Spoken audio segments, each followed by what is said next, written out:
نبی اللہ وعلى آلك وأصحابك يا نور الله وعلى آلك وأصحابك يا نور اللہ نويت سنة الاعتكاف نویت سنت الاعتکاف۔ فرمان مصطفیٰ صلی اللہ تعالی علیہ وسلم ہے، جو مجھ پر ایک مرتبہ درود پاک پڑھتا ہے اللہ تبارک و تعالی اس پر 10 رحمتیں بھیجتا ہے۔ سبحان اللہ الحبیب صلی اللہ تعالی علی محمد صلی اللہ علیہ صلی وسلم۔ اللہ تعالی علیہ وسلم۔ بیان کو سننے سے قبل اچھی نیت فرما لیجئے کہ مسلمان کی نیت اس کے عمل سے بہتر ہوتی ہے، اور اعمال کا دار و مدار نیتوں پر ہوتا ہے، تو جتنی زیادہ نیتیں اچھی ہوگی اتنا ثواب بھی زیادہ ملے گا۔ اور ماشاءاللہ عز و جل سب کو مبارک ہو کہ چھٹی شریف کی آمد ہو چکی ہے۔ سبحان اللہ۔ الحمدللہ غریب نواز رحمۃ اللہ تعالی علیہ کی چھٹی شریف مغرب کی نماز سے لگ چکی، چھٹی شب لگ چکی ہے ماشاءاللہ، اور کل چھٹا دن رہے گا۔ اللہ تبارک و تعالی ہمیں سرکار غریب نواز رحمۃ اللہ تعالی علیہ کے فیضان سے مالا مال فرمائے، آمین۔ اور ان کے نقش قدم پر چلنے کی اللہ پاک ہمیں توفیق عطا فرمائے۔ اچھی نیت کر لیں کہ ثواب کی نیت سے اور علم دین حاصل کرنے کی نیت سے انشاءاللہ یہ تھوڑی دیر کا بیان سنیں گے انشاءاللہ۔ چند باتیں بیان کر کے انشاءاللہ پھر فاتحہ خوانی ہو جائے گی۔ ایک بہت ہی پیارا آپ کو واقعہ سناتا ہوں سرکار غریب نواز رحمۃ اللہ تعالی علیہ کے متعلق۔ سرزمین ہند میں جہاں عرصہ دراز سے کفر و شرک کا دورہ تھا اور ظلم و زور کی فضا قائم تھی، اور لوگ اخلاق و کردار کی پستی کا شکار تھے، اس خطے کے لوگوں کو نور ہدایت سے روشناس کروانے، ظلم و ستم سے نجات دلانے اور لوگوں کے عقائد و اعمال کی اصلاح کرنے والے بزرگان دین میں حضرت خواجہ معین الدین چشتی اجمیری رحمۃ اللہ تعالی علیہ کا اسم گرامی بہت نمایاں ہے۔ آئیے اسی مناسبت سے آپ کے اخلاق کریمہ کے متعلق کچھ سنتے ہیں۔ ایک دفعہ ایک غیر مسلم خنجر بغل میں چھپا کر خواجہ غریب نواز رحمۃ اللہ تعالی علیہ کو قتل کرنے کے ارادے سے آیا۔ آپ نے اس کے تیور بھاپ لیے اور مومنانہ فراست سے اس کا ارادہ بھی معلوم کر لیا۔ جب وہ قریب آیا تو اس سے فرمایا کہ تم جس ارادے سے آئے ہو اس کو پورا کرو، میں تمہارے سامنے موجود ہوں۔ یہ سن کر اس شخص کے جسم پر لرزہ طاری ہو گیا، خنجر نکال کر ایک طرف پھینک دیا اور آپ کے قدموں پر گر پڑا اور سچے دل سے توبہ کر کے مسلمان ہو گیا۔ تجھ کو بغداد سے حاصل ہوئی وہ شان رفیع، دنگ رہ جاتے ہیں سب دیکھ کے رتبہ تیرا۔ سبحان اللہ۔ پیارے پیارے اسلامی بھائیوں، دیکھا آپ نے جب خواجہ معین الدین چشتی اجمیری رحمۃ اللہ تعالی علیہ اس غیر مسلم کے ساتھ حسن اخلاق سے پیش آئے تو وہ غیر مسلم آپ کے حسن اخلاق یعنی اچھے اخلاق سے متاثر ہو کر دائرہ اسلام میں داخل ہو گیا، آپ کی صحبت میں رہنے لگا۔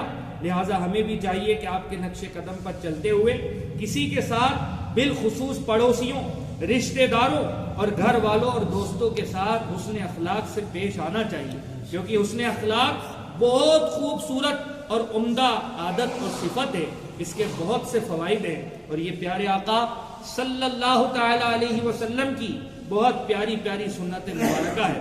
حدیث پاک میں بھی حضور نبی پاک صلی اللہ علیہ وسلم نے حسن اخلاق کے بے شمار فضائل بیان فرمائے۔ آئیے سنت پر عمل کرنے اور حسن اخلاق کو اپنانے کی نیت سے اس کی فضیلت اور اہمیت پر مشتمل چند احادیث مبارکہ میں آپ کو سناتا ہوں۔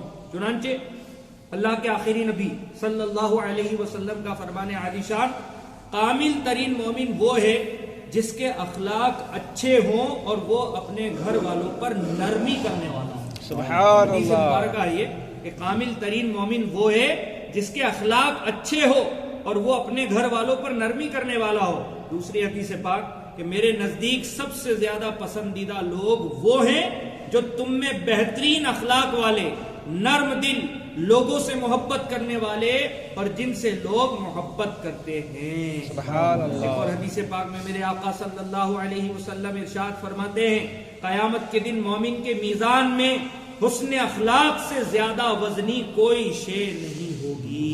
سبحان اللہ۔ ایک اور حدیث پاک سنیں کہ جس نے اپنے اخلاق اچھے کیے اس کے لیے جنت کے اعلیٰ درجے میں مکان بنایا جائے گا۔ سبحان اللہ۔ سبحان اللہ، کتنی پیاری حدیث پاک ہے کہ جس نے اپنے اخلاق کو اچھا کر لیا اس کے لیے جنت کے اعلیٰ درجے میں مکان بنایا جائے گا۔ آقا صلی اللہ علیہ وسلم کا ہر فرمان حق ہوا کرتا ہے کہ جو اس پر عمل کرے گا اللہ کی رحمت سے امید ہے کہ انشاءاللہ اسے یہ نعمتیں بھی عطا فرمائی جائے گی.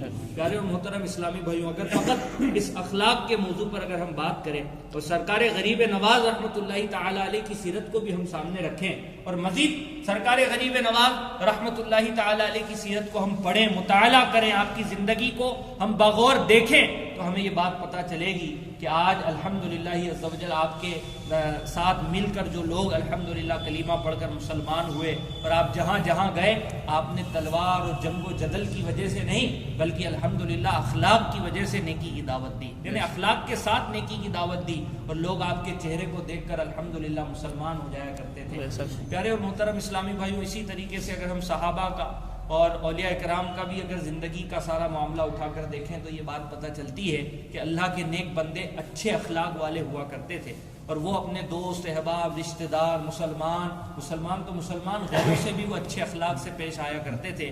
آج ہمارا انداز بالکل تبدیل ہو چکا. ہمارے اندر اگر غور کریں نا ہم لوگ تو نرمی جیسی چیز دھیرے دھیرے ہمارے معاشرے سے ختم سی ہوتی چلی جا رہی.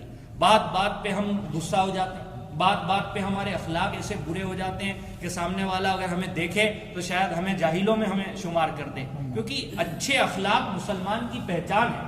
اگر ایک شخص ایسا ہے کہ جو دن رات عبادت کرتا ہے، دن رات نمازیں ادا کرتا ہے، خوب اللہ کا ذکر کرتا ہے، لیکن اس کا اخلاق اچھا نہیں ہے، اس کا ملنے کا انداز اچھا نہیں ہے، وہ لوگوں سے، گھر والوں سے، رشتہ داروں سے اچھی بات نہیں کرتا، بس تانا کرتا رہتا ہے، لڑائی کرتا رہتا ہے، جھگڑے کرتا رہتا ہے، غصہ کرتا رہتا ہے، بد اخلاقی کے ساتھ پیش آتا ہے، تو اس کی عبادت کی وجہ سے بھی لوگ اس کے قریب نہیں آئیں گے، کیونکہ اس کا اخلاق برا ہے نا.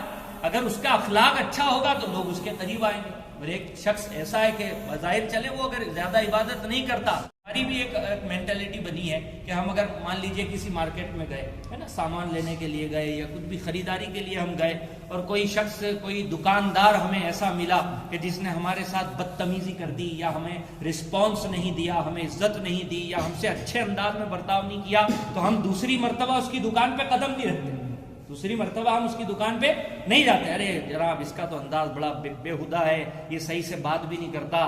تو پیارے اسلامی بھائیو، آپ غور کریں کہ جب آپ کسی کی اس بےہودہ حرکت کی وجہ سے، اس کے گندے اخلاق کی وجہ سے اس کے پاس نہیں جا رہے، تو جب ہمارے اخلاق جب برے ہوں گے تو ہمارے قریب پھر کون آئے گا؟ ہمارے بھی تو پھر ظاہر سی باتیں لوگ دور ہوں گے نا. پھر ہم کہتے ہیں کہ صاحب میری بات کوئی مانتا نہیں ہے، میری بات کوئی قبول نہیں کرتا ہے، میرے سے کوئی ڈھنگ سے ملتا نہیں ہے. تو ہم اپنے آپ کا جائزہ لیں، اپنے آپ کو تبدیل کرنے کی ہم کوشش کریں، اور یہ یاد رکھیں پیارے اسلامی بھائیوں کہ اچھے اخلاق وہ نعمت ہے کہ جس بندے کو اللہ تعالیٰ اچھے اخلاق کی نعمت عطا فرما دیتا ہے وہ دنیا اور آخرت میں کامیاب ہو جاتا ہے. آقا کریم صلی اللہ علیہ وسلم کی سیرت طیبہ اللہ کرے ہمیں پڑھنا نصیب ہو جائے. آقا صلی اللہ علیہ وسلم کی سیرت کے اندر جگہ بجگہ حسن اخلاق الحمدللہ عز و جل جھلکتا ہوا نظر آتا ہے. جگہ جگہ الحمدللہ حسن اخلاق کے پیکر پیارے آقا صلی اللہ علیہ وسلم کے واقعات کتابوں میں تحریر ہے. نیت بھی فرمائیے کہ انشاءاللہ عز و جل ہم اپنے اخلاق کو اچھا کریں گے انشاءاللہ. الحمدللہ عز و جل غریب نواز رحمۃ اللہ تعالی علیہ کی اس سیرت سے ہمیں یہ درس ملتا ہے کہ غریب نواز رحمۃ اللہ تعالی علیہ ہندوستان تشریف لائے اور آپ نے نیکی کی دعوت کو عام کیا. آپ نے نیکی کی دعوت کو عام کیا. بگڑے ہوئے لوگوں میں بیٹھے ہیں، یہ غریب نواز کا احسان ہے. جی ہاں، یہ غریب نواز کا احسان ہے. آج ہم اللہ اکبر کر رہے ہیں، ہم نمازیں ادا کر رہے ہیں، یہ غریب نواز کا احسان ہے. تو پیارے اسلامی بھائیوں، ہمیں بھی چاہیے کہ ہم بھی اپنے علاقے کے اندر ہونے والی برائیوں کا خاتمہ کرنے کی کوشش کریں. ہمارے اطراف میں اگر ہم جائزہ لیں، ہمارے گھر میں اگر ہم جائزہ لیں، اس مختصر سے علاقے کا اگر ہم جائزہ لیں تو ہمیں پتہ چلے گا کہ اس علاقے کے اندر کئی ایسے لوگ ہوں گے جو نمازوں سے دور ہیں، کئی ایسے لوگ ہوں گے جو بے حیائی کے کاموں میں لگے ہوں گے، کئی ایسے مسلمان ہوں گے جو بالکل دین سے بہت دور ہوں گے، انہیں مسجدوں سے کوئی مطلب نہیں. اللہ